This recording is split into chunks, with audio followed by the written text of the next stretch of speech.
अस्सलाम वालेकुम। Software requirement engineering में आज हमारा नया टॉपिक है functional and non functional requirements. जो हमारा पिछला लेक्चर था उसके अंदर हम लोगों ने देखा था कि क्या है इसका इंट्रोडक्शन, हमारी सॉफ्टवेयर रिक्वायरमेंट इंजीनियरिंग होती क्या है, ये इसके क्या कहते हैं, सोर्सेज कौन कौन से होते हैं, इसके लेवल कौन कौन से हैं, इसकी इम्पोर्टेंस क्या है, क्यों हमें इसे इस्तेमाल करना पड़ता है। इसके अलावा हमने इसकी कुछ एग्जांपल्स देखी थी और साथ ही इसकी कुछ काइंड्स पढ़ी थी।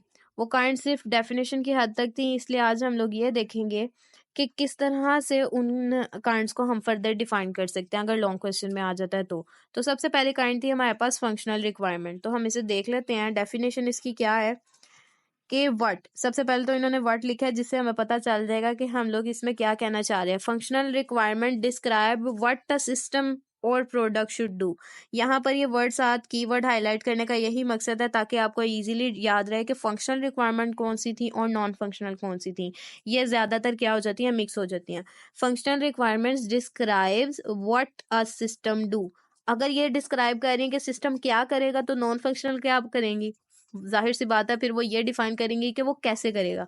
अभी फिल वक्त हम लोग इसी पे रहते हैं। Functional requirement describe what a system और प्रोडक्ट शुड डू। जो प्रोडक्ट हम बना रहे हैं या जो सिस्टम हम लोग जनरेट कर रहे हैं वो क्या काम करेगा, वो हम फंक्शनल रिक्वायरमेंट में बताते हैं। फंक्शन का क्या मतलब होता है, कोई काम परफॉर्म करना, कोई टास्क, कोई ऑपरेशन परफॉर्म करना। तो हमारा सिस्टम क्या ऑपरेशन परफॉर्म कर रहा है, हमारा प्रोडक्ट क्या ऑपरेशन परफॉर्म कर रहा है, ये इसके अंदर आएगा। They outline specific features, functions, and capabilities that the user expect from the product. ये ऐसे फीचर्स को हाईलाइट करता है, इस तरह के फंक्शंस को हाईलाइट करता है जो हमारे प्रोडक्ट ने परफॉर्म करने होते हैं या फिर जो यूजर हमसे हमारे प्रोडक्ट से एक्सपेक्ट कर रहा होता है। ठीक है, लेट्स से कि आपको एक यूजर है और उसने ये कहा है कि आपने मुझे एक प्रोडक्ट बना के देना है और उस प्रोडक्ट में ये फंक्शन है।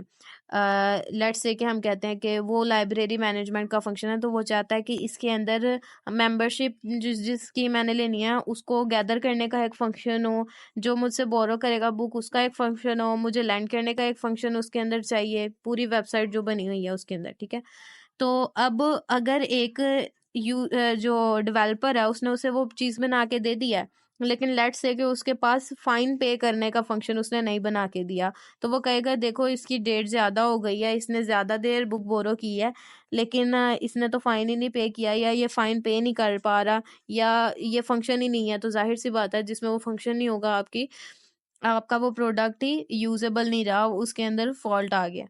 तो इसलिए ये रिक्वायरमेंट्स के जो प्रोसेसेस हैं ये बहुत ज़्यादा क्रिटिकल होते हैं और बहुत इंपॉर्टेंट होते हैं।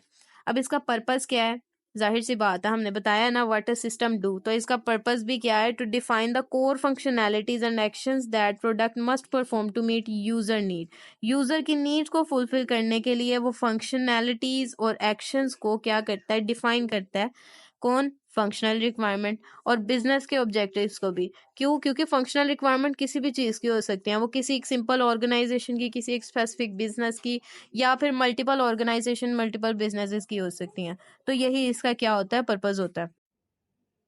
अब इसके यूजेस हमारे पास क्या हैं कि it guides the development team in building the actual features of the product. जाहिर सी बात है हमारे जो फंक्शनल रिक्वायरमेंट्स हैं ये वो रिक्वायरमेंट्स हैं जो एक्चुअल फंक्शनिंग को शो कर रही हैं। Actual functioning means actual features जो हमारे रियल वर्किंग है एक सिस्टम की या एक प्रोडक्ट की, उसको शो कर रही हैं।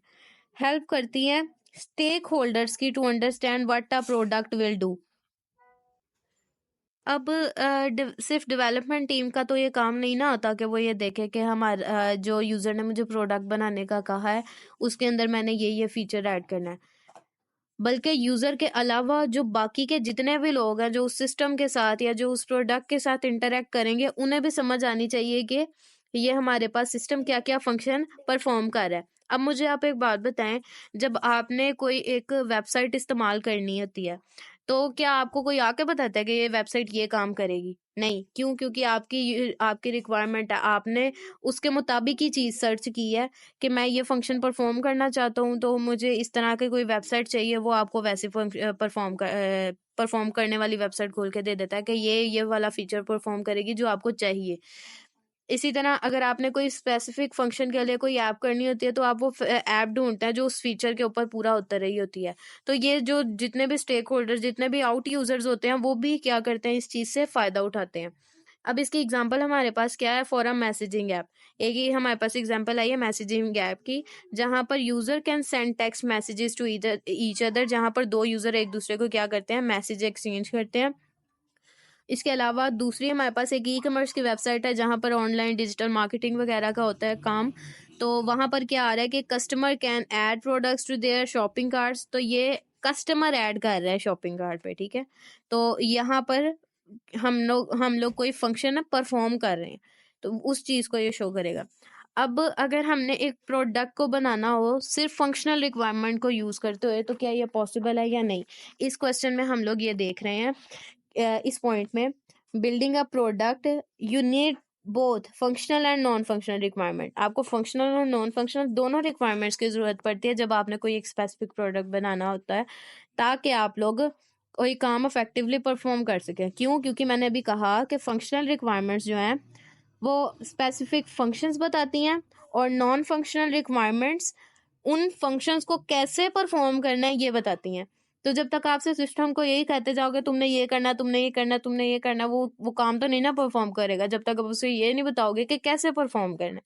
तो दोनों की हमें क्या पड़ती है, जरूरत पड़ती है। Functional requirements drive the development of features and functionalities. तो आई होप इसकी आपको समझ आई होगी। नेक्स्ट पॉइंट पर मूव करते हैं। नेक्स्ट टाइप है हमारे पास नॉन फंक्शनल रिक्वायरमेंट्स की। नॉन फंक्शनल रिक्वायरमेंट्स क्या होती हैं, इनकी डेफिनेशन देख लेते हैं।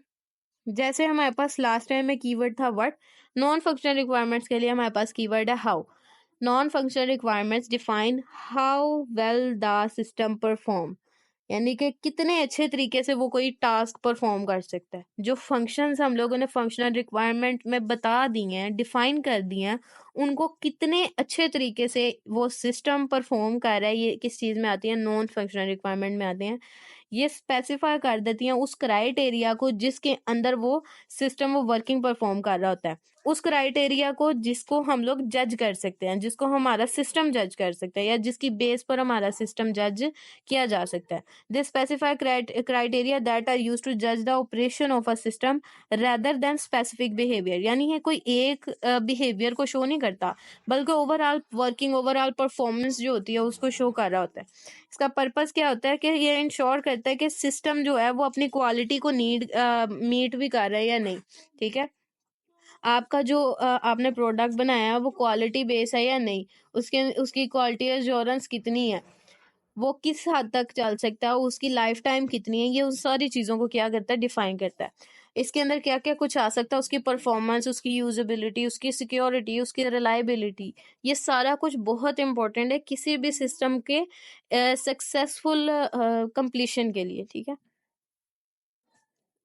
सक्सेसफुल कंप्लीशन के अलावा आप इसकी सक्सेसफुल इंस्टॉलमेंट और डिप्लॉयमेंट भी कह सकते हैं, क्योंकि सिर्फ कंप्लीट करना प्रोजेक्ट को उसका पूरा काम नहीं होता, बल्कि उसने फर्दर जिस तरह से हमारे रियल इन्वायरमेंट में इम्प्लीमेंट होना वो भी बहुत ज़रूरी है। और इसके यूजेस में क्या आता है, गाइड करता है डेवलपमेंट टीम को in creating a system that not only works but works well in term of speed, reliability and user experience। मैंने कहा ना कि सिर्फ उसने काम नहीं करना, सिर्फ उसने बन के तो खत्म नहीं हो जाना, बल्कि उसकी स्पीड, उसकी रिलायबिलिटी भी जरूरी है। रिलायबल करने का मतलब ही क्या है कि अगर आपके पास एक टाइम तक आप एक चीज को इस्तेमाल करते हो, आपको जरूरत पड़ती है ना कि उस चीज को अपडेट करें, वो चीज इसमें आ जाती है कि फिर हमने उस सिस्टम में जब अपडेशन करनी है तो उसको किस तरह करना है, ये सारा कुछ इसके अंदर आ जाएगा। इसकी एग्जाम्पल क्या है, फॉर परफॉर्मेंस, परफॉर्मेंस के नाम से हमने एक पॉइंट इसका पढ़ा था और दूसरा सिक्योरिटी में पढ़ा था, दोनों की एक एग्जांपल ले लेते हैं कि the system should load a web page with in 2 second.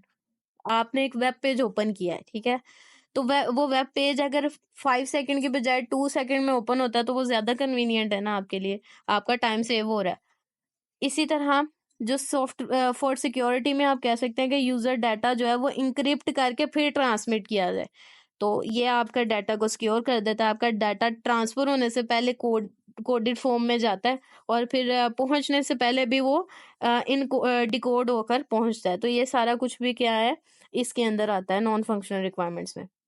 अब खाली नॉन फंक्शनल रिक्वायरमेंट्स को यूज करके क्या हम प्रोडक्ट बना सकते हैं? ये बात हमने फंक्शनल रिक्वायरमेंट्स में भी की थी, नॉन फंक्शनल में भी दोबारा कर रहे हैं।